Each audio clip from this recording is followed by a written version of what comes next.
right, so I want to talk to you a little bit about women in law enforcement and why it's important, in my opinion, that we need more women in law enforcement, specifically leadership. Am I good on sound? Okay. So there I was. It was 2015. I was a patrol captain with my department. My sheriff called me up and said, hey, we need to chat. Awesome. So I go to his office, we chit-chat, and he looked at me and he said, hey, how would you like to be my undersheriff in charge of jail operations? Well, I looked at him and I said, oh, that sounds like fun. That was a tough job. I did it for 3.5 years. I'm really glad that I ended my career that way because I got to see that side of law enforcement. That was really, really important to me. About 2 years in, I remember having a conversation with him and he said, you know, here's the thing, Brenda. He goes, I picked the absolute best person for this position, for this job right now. He said, but you know what?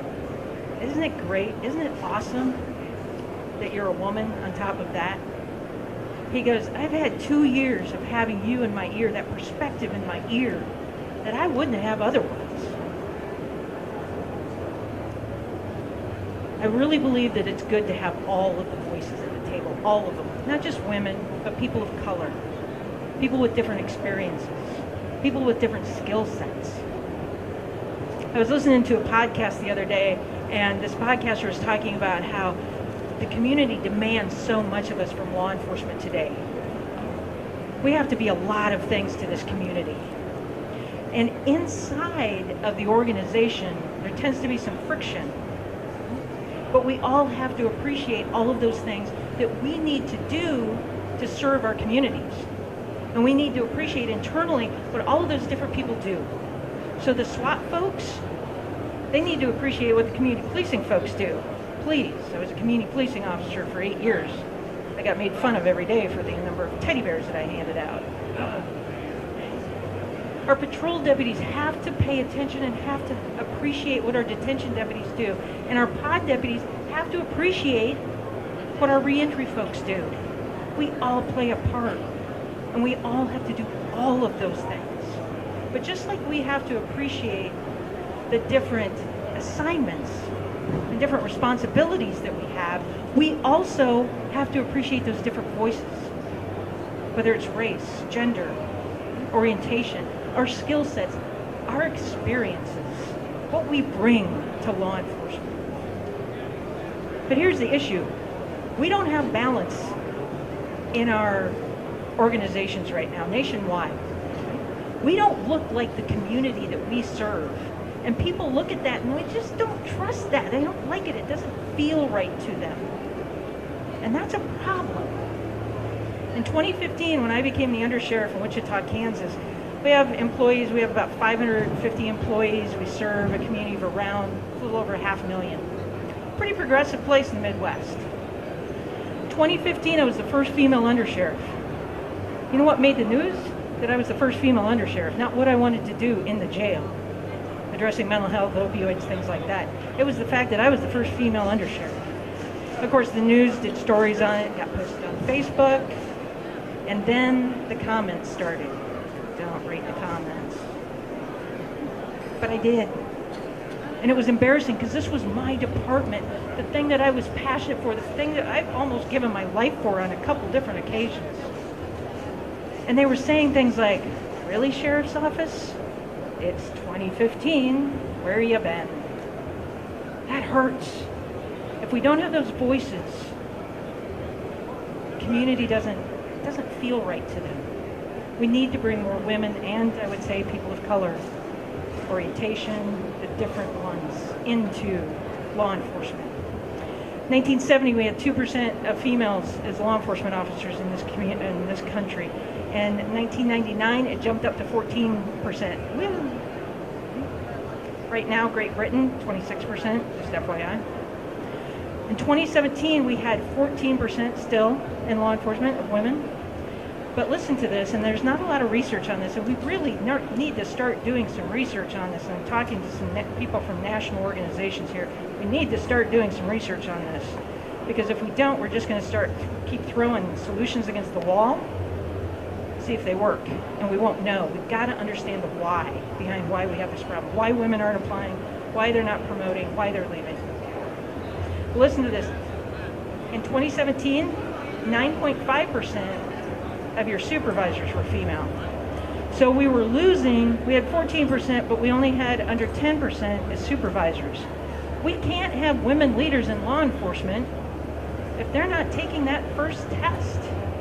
We have to figure out that. We have to figure out the solution to that.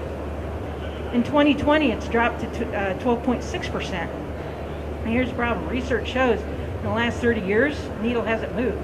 It's gone between 12 and 14%, and it's stayed there. We've got to do something different.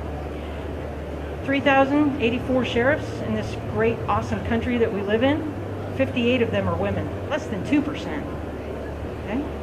There's a whole bunch of reasons for that. A lot of it has to do with the fact that it's a political thing. We have to teach women not only to do the job, to be that leader, but also the political side of that office. So here's the problem that we have. Right? In 2019, Lucid did a study on Gen Zers, and they asked, what is the most important thing that you want in a potential employer?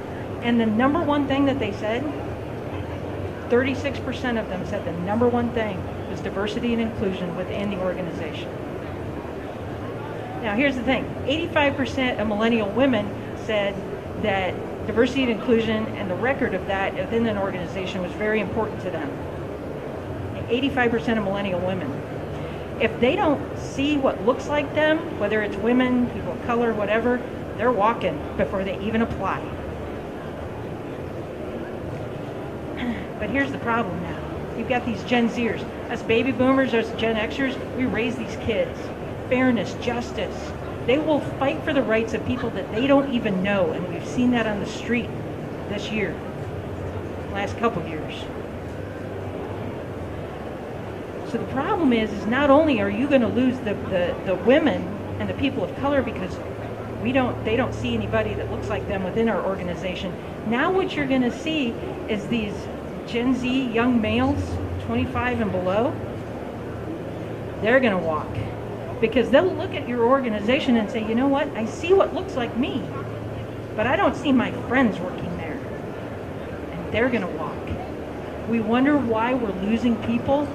We don't have the applicants that we once had. It's because now we're also losing those young white males. So why is it important? Again, we haven't done a lot of research on this, and we really need to, because I think we'll find a lot of solutions once we do the research. We have to understand the why. But here's what the research that we have shows. Lower number of lawsuits and complaints. Not just because you have more women on your in your organization, but what we find is that it's lower number of lawsuits and complaints against men as well. It lowers their complaint numbers, their lawsuit numbers. Internal sexual harassment complaints go down the more women that you have in your organization. This is what research is showing us. Women are involved in fewer lethal uses of force than what men are. I hear that. We have a wider talent pool too. Warren Buffett is famous for saying this. The reason I was so successful is because I only competed against 50% of the population. If you start actively attracting or recruiting women, you have a wider talent pool to choose from, and there are a lot of women out there that are going to be really good cops. So let's talk real quick about some solutions. Don't recruit, especially Gen Zers. Attract them. They will not listen to what you say, but they will listen to what you do. They will watch what you do. Here's the thing. I want you to think about Maslow's hierarchy of needs. Work with me here. You got this triangle. Up on top, self-actualization. This is where our kids of today are because we raised them so well. Right? Let's take credit for that. Right? Their justice, their fairness. They fight for the underdog. But they're also in this little category right underneath that says, I need to feel achievement. I need to be told how awesome I am. Go back and read Maslow. He had it absolutely spot on. So here's the thing. They want to go out and save the world, but they want to be taking selfies while they're doing it. You have got to show the world, those Gen Zers, how we change the world every single day. And here's the awesome part. You get paid to do it. I had 28 years of my life where I got to go out and make a difference. And they paid me to do it. Does that sound attractive to a Gen Zer? I think it does. But we have to start telling a better story. We go out and we change tires for little old ladies. We comfort kids when their houses have been broken into and they're afraid to go to bed because they're afraid the burglars are going to come back. We do that every day. Do we tell that story? Do we tell the story about how we're the ones that go out at 3 a.m. and knock on the door and tell a devastated family that their loved one's not coming home? And we're actually that first step in that healing process. We do those things. We make a difference in this world. We've got to show it because that is what's going to attract them. Look at your training staff. Look at your recruiting staff. Do they mirror what you want in your organization? Because if it doesn't, there's going to be a lack of connection between the recruiting team, the training staff, and the people that you're trying to recruit. There's got to be that connection, those shared experiences. Have women-only recruiting events. Can you do that? Yeah, the feds just did it. Wildly successful. And here's the reason why on this. Women have a tendency, especially in law enforcement circles, as being the only and only. I'm the only woman. I'm the only person of color. I'm the only LGBTQ person in the room.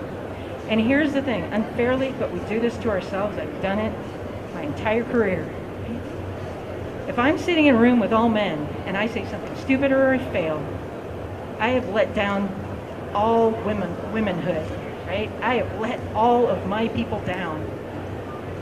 And we have a feeling, and I know that it's totally unfair, but we have this feeling that if we sound stupid, fail, do something stupid, all of that all of the men in the room are going to go, women, why are they here? That's wrong, but that's the way we feel. So we have a tendency not to speak up.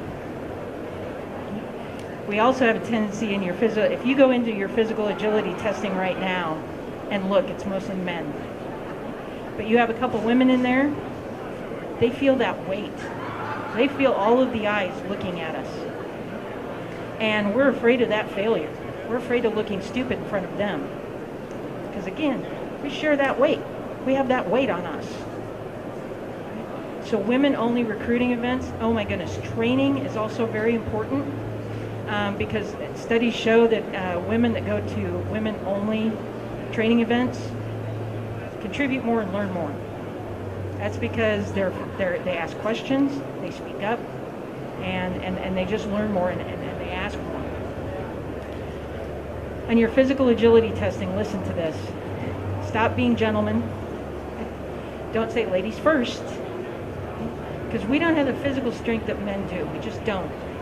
But if we can watch other people do the physical agility test, we can pick up on those tips and tricks that we can learn when we watch other people. So if you can have the women go towards the end, don't make it obvious, but go towards the end, they will watch and they will learn. I almost didn't become a Sedgwick County Sheriff's Office deputy because of the physical agility test. And here's why. We had to move a dummy from there to there. The training staff that was doing the testing said ladies first. And I went, huh? I was like, I know what I'm going to do. I was a college athlete. I mean, I was in shape. Let's do this thing.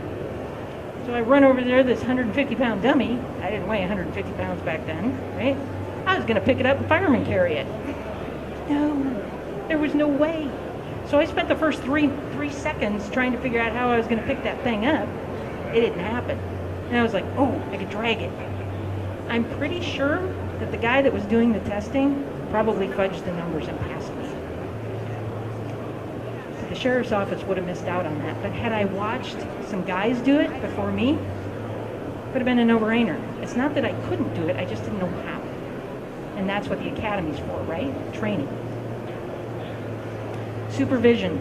I want you to challenge. I want you to make. I want you to just encourage the heck out of your supervisors. Remember, 90% men, nationwide, to mentor and sponsor something that does not look like them. You want to talk about a diversity and inclusion explosion within your organization? If the white men in your organization would sponsor women and people of color, we could bring those folks up. Scheduling and benefits. When I was the undersheriff, I would walk into my command staff meetings sometimes, and people would be like, oh no, she's got that look on her face. Here we go. And I'm like, yeah, hold my beer, watch this. I watched something last night. I read something last night. The part-time employees, it's a thing. So when somebody has a kid, they have the kid, they stay at home, they're like, I don't want to leave that kid. That kid's too cute. I don't want to go back to work, so they quit. And then about 2 years later, what happens? Hey, Colonel? Yeah, yeah, I'm doing good. Can I come back? Oh, love to have you. You're a great employee. Let's do this thing. Oh, by the way, a lot of changes. We need to send you through the academy again. Click. Hello? They don't want to go back through the academy again. I don't blame them. What if we let them come back to work for us part-time, and then when they want to come back to work full-time, they're there. They don't have to go back through the academy. We don't lose them, and we have a part-time employee, at least a part-time employee. Great benefit. Different shift lengths. 2/3 of my jail was on 8.5 hours. The other third was on 12.5-hour shifts. Be flexible for your people. It was all by choice. They could be on whatever shift they wanted to be on. Flexible schedules. What? Yeah. I had a certain portion of my folks in my jail that worked a flexible schedule. They made their own schedule. If you want to know how any of this works, leave your business card. I'll give you a call, absolutely free, no problems. I'll have a good discussion with you. This is really important stuff. Day swaps, 4-day work weeks. Remote work. I know that that's hard, but we're competing right now with the Gen Zers and the millennials against the private sector, and the private sector is doing it. 90% of the millennials and the Gen Zers that worked at home during the pandemic do not want to come back into the workplace. 90%. And we're competing against that in a place where 99% of us have to be in the chair. Personally, I can't stress this enough. Listen to us. If somebody comes up to you and says, this is a problem, somebody has an unchecked bias, they're not inclusive, they're toxic, we sense that, we feel that, we see that because we're attuned to it. Listen to us. And there's a lot of people that get in a lot of trouble that don't listen to that other voice in the room. Ask for our opinion and our perspective. Again, remember, we don't like to raise our hands because we don't want to look like idiots. Because we've got the weight of women, people of color on our shoulders. Unfairly. Granted. Trying to get over that myself. But in meetings, here's what you do. Instead of saying, hey, what does everybody think about this idea? What are your thoughts? Women and people of color sit there and not raise their hands, not speak up because they're afraid of sounding stupid, failing, whatever. But if you call on people, don't make it obvious, but if you call on people, you will get a wide berth of opinions. So in meetings, be very cognizant of that. Women have the same issue. Right? Women need to do that too as leaders. Be seen with us. George W. Bush had a public information officer, Karen Hughes, and she talks about this in her book. Very first couple days of his presidency, they went out for a walk in the Rose Garden. And they were walking around, they were just talking about their kids, about moving to D.C., about being the president, about how tough it was and things like that. Nothing about business. And she asked him, she goes, why are we doing this? We have work to do, sir. And she goes, I want all of those people out there, the reporters, citizens, to understand that you have my ear, that I trust you. Be seen with us. Be seen with the minorities in your organization. And here's the other thing. Talk to your counselors, talk to your attorneys about this, but understand this. If you have a policy that you will go out to eat and have a business lunch with a man but not a woman, that you will have a closed door meeting with a man but not a woman, that is the very definition of sexual discrimination, and you can get sued for that. Be careful with that. Talk to your attorney about that, though. Here's the thing. I love my 3.5 years as undersheriff because I got to sit by one of the greatest guys I've ever met in the world, and he's an incredible sheriff. And I got to learn from him, and I got to grow from him. And I will tell you that, after things shut down in the office, he would come in and he'd sit in my office and we would talk, just back and forth. And I can't tell you the number of times that he would look at me and say, God, Brenda, that's an incredible, he goes, I wouldn't have thought of that. Thank you. Thank you for your perspective on this. Thank you. Here's the key, though. Just as many times as he said that to me, I said that to him. I learned from him just as much as he learned from me. But that requires that open and honest conversation. Because here's the thing. Collectively, with all of the voices in the room, we are absolutely brilliant. Thanks.